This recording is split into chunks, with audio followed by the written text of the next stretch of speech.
I feel I was denied critical, need-to-know information. Hello and welcome to my channel. It's been a couple of years since you've seen my ugly mug, but I have managed to reach 400 subscribers. Really appreciate that, guys. Fingers crossed, hopefully I will continue to do so.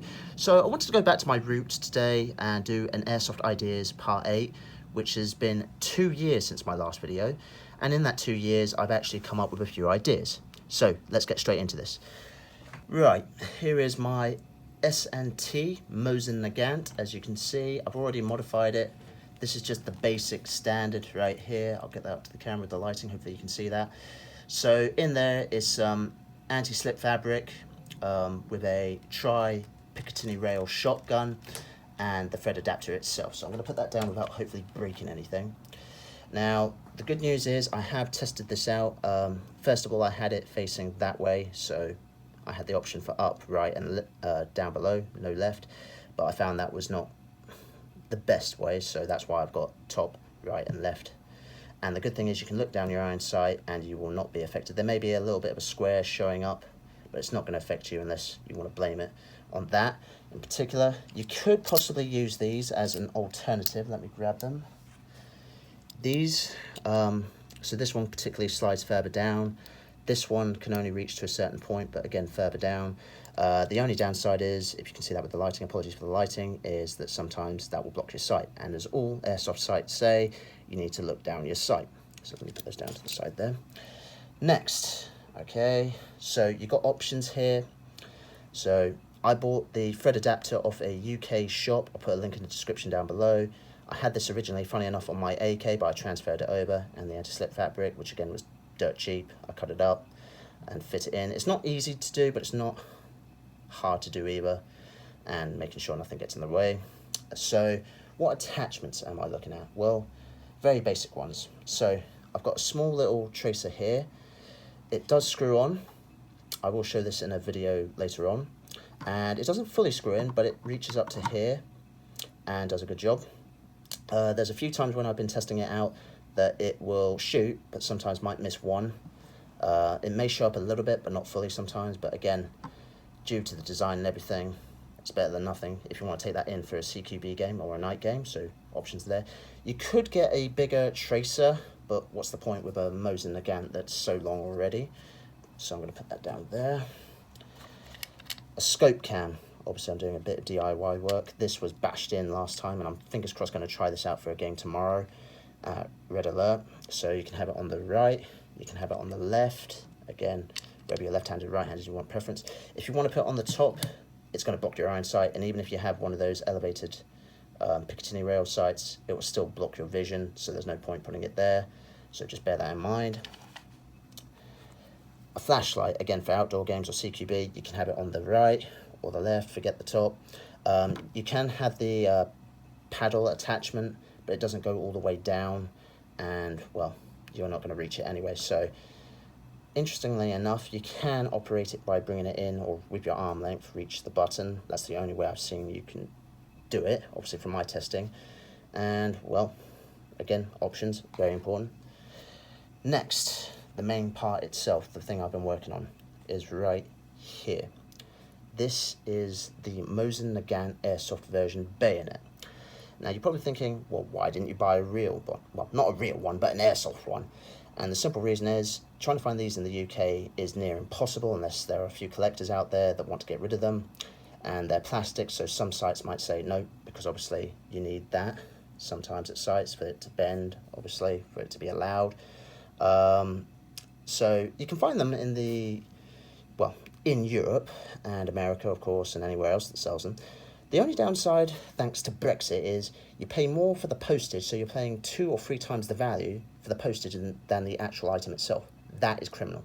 So that's why I've come up with this option.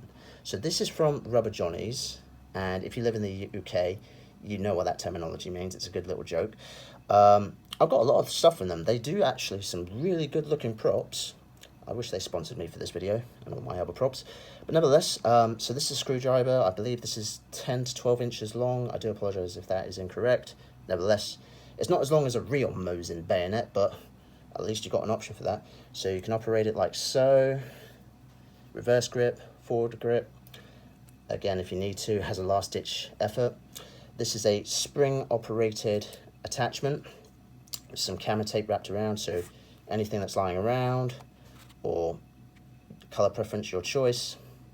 So you can have this on the left or the right, your choice. Again, I will demonstrate this in the video. So I'm just going to attach it quickly now. So flip that there, like so.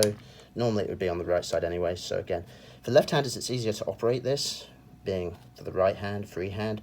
If you're right-handed, obviously you've got to deal with this a little bit differently, or have it on the other side. But anyway, you flip it up. I'm trying not to hit the camera, so I'm going to go around this way. Turn it around, like so, and you're good to go. So I'm just going to move that, hopefully not break anything for this footage. There you go. And now to balance it again, it's a balancing act in here. So I'm going to take this off. Again, once you're done with that, you can simply slide it back on. And again, you can put your hand down here. It's not going to interfere whether you're left-handed or right-handed. And basically, that is my DIY Mosin Nagant option for a bayonet. I'm trying to balance this now, I might have to hold it. So why did I come up with this? Well, it's quite simple. If you haven't seen my last video, I'm going to put a link in the description down below. I'm going to put in a small little clip so you can see why. And fingers crossed, I will try this out tomorrow. And you never know, it might be in that video or some other video. But what I'm going to do is simply let you enjoy that little clip, and then I'm going to demonstrate this rifle quickly as I can. Enjoy. Oh, bang, bang, let's go. Just take it, okay. Not bayonet, there we go. How about that? Bayonet? Yeah.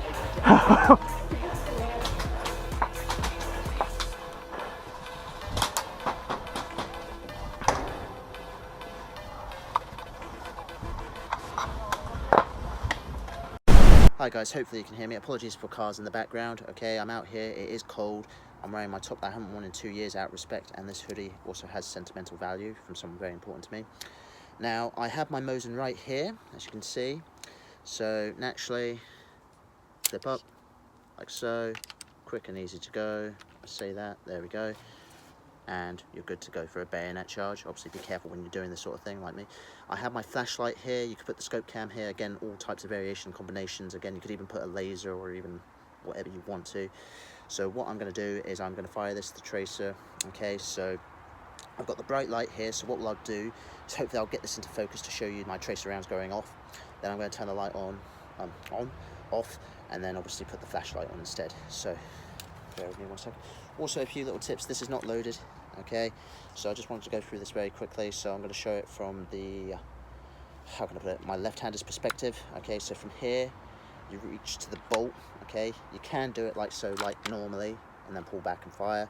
What I found is if you want to be quick and efficient, obviously beware of the safety because it might catch. So again, make sure with time and practice you get better. So naturally with the finger, index, obviously if you get the Black Hawk reference, I'll put it in. Well, that's my safety, sir. So from here, one finger, pull back, use the palm, push back, and use the same finger, and then use the middle finger, and like so. You get used to that mechanism, that way of firing for left-handers, you get quicker and better. I'll show that in videos hopefully in the future. If you're shooting right-handed, turn it around. So from here, you can do the natural and pull back and fire. But again, for this one, finger, thumb, grab the knob. Yeah, So from here, like so, and again, use the middle finger, and you're good to go. So again, with time and practice, you get faster with that. Those are a few tips. So I'm left-handed, so I'm going to load this up now. So 5 rounds each. But before I do that, safety first, even though it's dark. And I have got a light down there so I can actually see the tree that I'm aiming for. So hopefully this should be good. Apologies if I don't get it in sight. That's why I've got the light there, so bear with me a second. Okay, so hopefully you can still see this. I do apologise in advance. Right, safety's off, and go.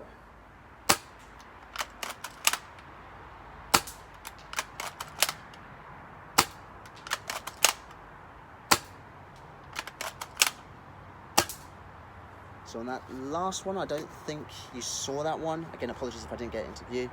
So I'm going to turn the flashlight on now. So hopefully you can see this. I'm going to turn the main one off. Alright, hopefully you can see this.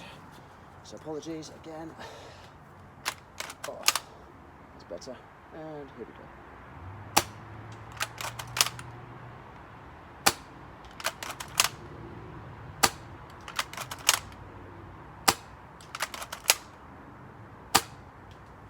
Alright. Turn the light back on. Second one, there we go. Boom. Hopefully you saw that. So what I'm going to do now is I'm going to turn the camera around so you can see me shooting downrange, hopefully. So bear with me 1 second. Okay, so I'm using my other light to light my face here. Ooh. There's a lot of vehicles going around, but they'll be gone soon enough. I am going to shoot a little bit closer just so you can see in the back behind me when I move there is a light pointing at the tree. Okay, so I'm going to shoot with my flashlight off and then turn it on so you can see the difference, hopefully. And yeah, you're not afraid of the dark, are you? You're not afraid of the dark, are you?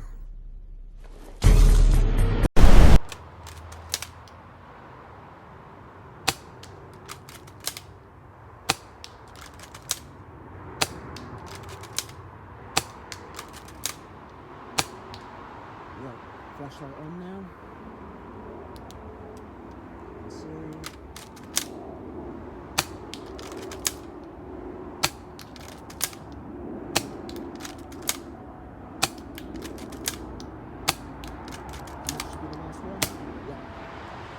So, I'm going to turn this off quickly. Boo! Hopefully I didn't scare you. So that was my idea for a Mosin bayonet. Again, so many options, versatility. Again, yes, you have to put a little bit of money in, but it's not going to break the bank. And again, it's preference at the end of the day. Hard to believe this is my part 8 of Airsoft Ideas after 2 years. I want to get back into these videos. I've got a lot of other things that I'm trying out at the moment, and you will see it at a later date. But hopefully you enjoyed this video, and I'll see you in the next one. Take care.